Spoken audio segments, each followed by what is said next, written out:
ऐसा शुभ अवसर मिला है ना भगवान का कि हम 7 दिन ठाकुर जी की कथा श्रवण करें, 7 दिन आनंद से बैठ करके आनंद लें, तो उसको बिल्कुल भी मत गवाइए। जीवन में जो होना है ना हो जाएगा। हाँ, क्यों? क्योंकि भगवान की कथा है ही इतनी आनंद को देने वाली है। सुखदेव मुनि से जब कहा ना श्रीसूत जी से, श्रीसूत जी ने कहा मैं वो कथा सुनाऊंगा जिस कथा को नारद जी ने सुना था सनत कुमारों से। सभी ऋषियों ने कहा महाराज सनत कुमारों ने कहा और नारद जी ने सुना। बोले हाँ। बोले महाराज कैसे सुना? बोले जब नारद जी मृत्यु लोक में आए ना तो मृत्यु लोक में बड़ी विडंबना देखी। हर घर को नारद जी ने दुखी देखा। क्यों?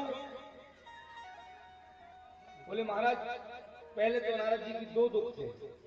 पहला दुख ऐसा था कि माता भक्ति, जिनके 2 पुत्र थे ज्ञान और वैराग्य, उनको मूर्छा आ गई थी। भक्ति माता जवान थी, यौवन थी, और उनके जो पुत्र थे वो बूढ़े हो गए थे, ज्ञान और वैराग्य। अब सोचिए कोई माता जवान हो और उसके पुत्र बूढ़े हो तो दुख की बात है ना, है? क्यों? क्योंकि संसार में भक्ति तो प्रबल थी, गुजरात में थी, वृंदावन में, जहां जहां चले जाओ वहां बात थी, पर ज्ञान और वैराग्य बूढ़े हो गए थे। भक्ति तो प्रबल थी, मनुष्य भक्ति में तो लगा था, पर ज्ञान से कोसों दूर था, वैराग्य आते ही नहीं था, इसलिए ज्ञान और वैराग्य बूढ़े हो गए थे। उनके उपाय के लिए नारद मुनि पूरे ब्रह्मांड में घूमे, और जब ब्रह्मांड में घूमे, मृत्यु लोक में घूमे, तो और दुख मिला। क्यों मिला? घर घर की कहानी नारद जी ने आंखों से देखी। अब घर घर में क्या देखा महाराज? देखिए भागवत में श्लोक आया, नारद जी ने देखा तारुणी प्रभुता गे शाल को बुद्धिदायका कन्या विक्रयणो लोभात् दाम्पत्यनाम च कल्कनम। उन्होंने देखा तारुणी प्रभुता के घर में आकर के नई बहू तुरंत कब्जा जमा रही है। तुरंत जिस सास ने सुंदर मकान को बनाया, लीपा पोती करके बड़ा किया ना, नई बहू आई, 2 दिन में डोकरी को बाहर कर दिया घर से। और माता राम ने कहा बेटा बहुत परेशान हुई घर में। बोले भैया अब होने की जरूरत नहीं है, बाहर ही बैठो, हम देख लेंगे। अच्छी बात है ना, ये तो नई बहू को घर संभालना चाहिए, बात अच्छी है, पर जिस प्रकार से हम आकर के अधिकार से संभालते ऐसे नहीं संभालना चाहिए, है? हमसे पहले जो बैठी है ना बूढ़ी घर में है, उसने उसका तन मन धन सब कुछ अर्पण कर दिया है भूमि पर, उस घर को सजाने में।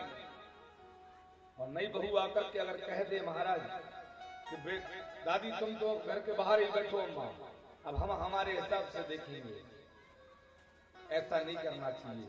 अब तो शिक्षित बहुएं बेटियां पढ़ लिख करके आ रही हैं, पहले शिक्षा का अभाव था, अब तो शिक्षा बहुत प्रबल है। हमारे भारत में अब शिक्षा का उत्थान हुआ है, घरों घर बेटियों को पढ़ाया जा रहा है, सरकार ने भी बहुत जोर दिया है बेटी पढ़ाओ बेटी बढ़ाओ। हाँ, देश हित में सबसे अच्छी बात हुई है बेटी पढ़ाओ। क्यों? क्योंकि अशिक्षित व्यक्ति जीवन में कोई काम का नहीं है, मेरा भी मानना है। बेटा हो या बेटी हो, उनका पढ़ना बहुत जरूरी है। और अब तो ये शिक्षा हमारे भारत सरकार के द्वारा बहुत आगे लाई जा रही है। हाँ, देश हित में जो कार्य शिक्षा का हो रहा है ना, इससे बड़ा कोई कार्य नहीं है, ध्यान रखना। क्यों? वेद भी कहते हैं, शास्त्र प्रमाण भी दूंगा, मैं किसी का समर्थन नहीं करता, मैं शास्त्र प्रमाण देता हूं आपको। लिखा है माता शत्रु पिता वैरी एन बालो न पाठिता ना शोभते सभा मध्य हंस मध्य बको यथा। वो माता पिता जो अपने संतानों को नहीं पढ़ाते वो शत्रु और बैरी के समान हैं। क्यों? क्योंकि जिस प्रकार से हंसों की सभा में कौआ शोभा नहीं देता, बगुला शोभा नहीं देता, वैसे ही पढ़े लिखे समाज की सभा में अशिक्षित व्यक्ति शोभा नहीं देता। देता है क्या? नहीं देता। इसलिए जीवन में जितना बेटे को पढ़ा करके नौकरी करवाना चाहते हो ना, उतना बेटी को पढ़ाओ, नौकरी करे, अच्छी बात है, ना करे तो खुद के पैर पर खड़ी हो जाए, आगे जाकर दोस्तों उसका अच्छा और बुरा दिखने लग जाए माई बाप। इसलिए बेटियों को पढ़ा लिखा करके ही घर से विदा करो, प्रण कर लो, जितना पढ़ा सको अपनी बच्चियों को, क्योंकि अगर समाज में शिक्षित बच्चियां हैं ना तो वो जीवन में दुख नहीं उठाती, खुद के पैर पर खड़ी होती है।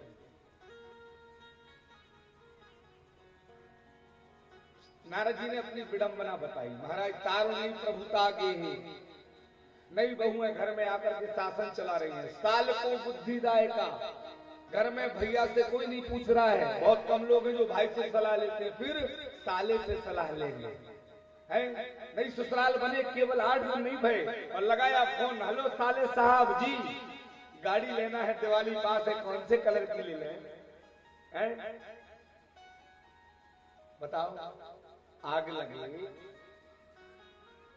बूढ़े माता पिता ने जीवन भर संघर्ष करा, एक बार उन्हीं से पूछ ले कि गाड़ी लेना है आपके आशीर्वाद से, बताओ कब ले लें, सगे भाई से सलाह ले ले, पर नहीं, क्यों, साले साहब, हाँ?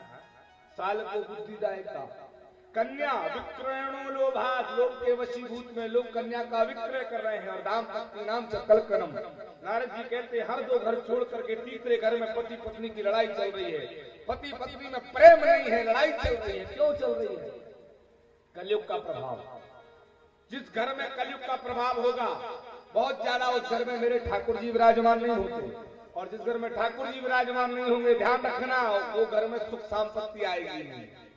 इसलिए कलयुग को विराजमान मत कीजिए, ठाकुर जी को विराजमान कीजिए। हाँ महाराज ठाकुर जी विराजमान कैसे होंगे, ठाकुर जी विराजमान कैसे होंगे, आपके आचार विचारों से ठाकुर जी विराजमान होंगे। आपके घर में शुद्धता होगी तो परमात्मा विराजमान होगा। प्रातः उठिए, प्रातः उठ करके, वैसे तो सूर्य उदय से पहले उठना चाहिए, हर मनुष्य का धर्म है। जो मनुष्य सूर्य उदय से पहले उठ करके भगवान सूर्य का दर्शन करता है वो कभी निर्धन नहीं होता, ध्यान रखना, ये सत्य बात है। पर फिर भी काम काज की वजह से, थकान की वजह से लेट होते हैं, तो कम से कम प्रातः तो उठ ही जाइए। उठ करके नित्य क्रिया करने के बाद में ना घर में शुद्धता रखिए, स्नान ध्यान करके, भले एक बार मेरे ठाकुर जी से मिलिए दिन में, पर एक बार अवश्य मिलिए। जो भी इष्ट देवता को आप मानते हैं, दुर्गा जी को, भगवान ठाकुर जी को, शंकर जी को, हनुमान जी को, जो आपको इष्ट देवता है ना, स्नान ध्यान करके एक बार हाजिरी जरूर लगाइए।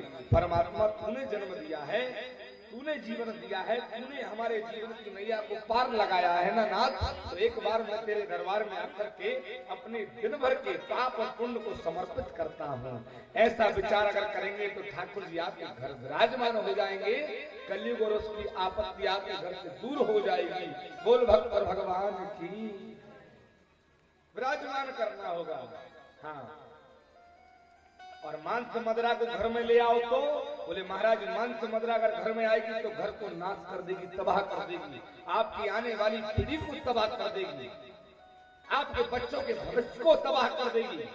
ध्यान रखना, भगवान आएंगे तो 7 पीढ़ी तार करके जाएंगे, और कलयुग की विडंबनाएं आएंगी ना, मांस मदरा में कलयुग का वास है, जुए में कलयुग का वास है। अगर ये घर में प्रवेश करेंगी घर को बर्बाद कर देंगी, घर को जीते जी नरक बना देंगी। ध्यान रखना, ना आप सुखी रहेंगे ना आपकी आने वाली संतान सुखी रहेगी। इसलिए धर्म पर चलिए।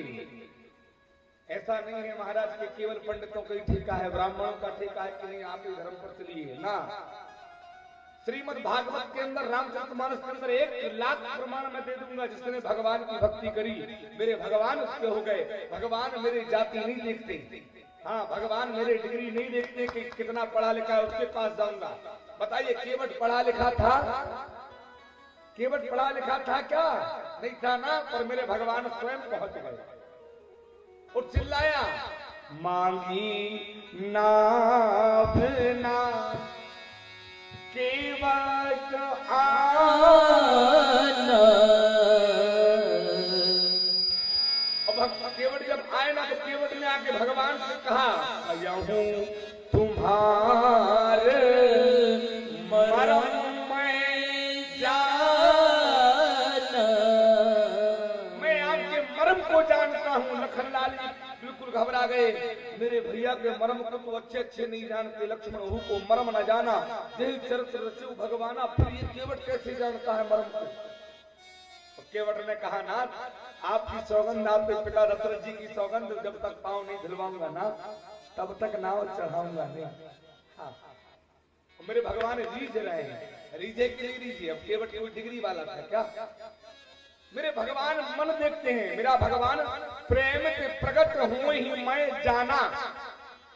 भगवान को अगर आप पाना चाहते हैं तो केवल और केवल बस प्रेम के बंधन में मेरा भगवान बंध जाता है, ध्यान रखिएगा।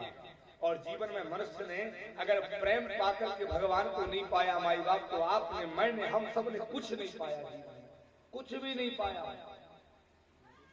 ये जीवन की बात, सत्य बात, कुछ नहीं पाया फिर जीवन में।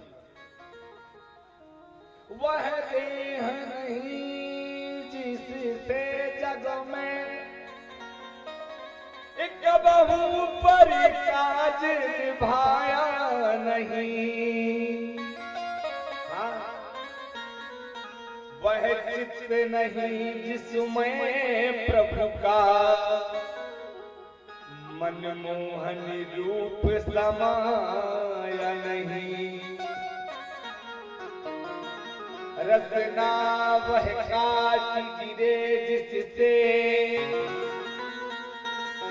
राम नाम सुधा बरसाया नहीं।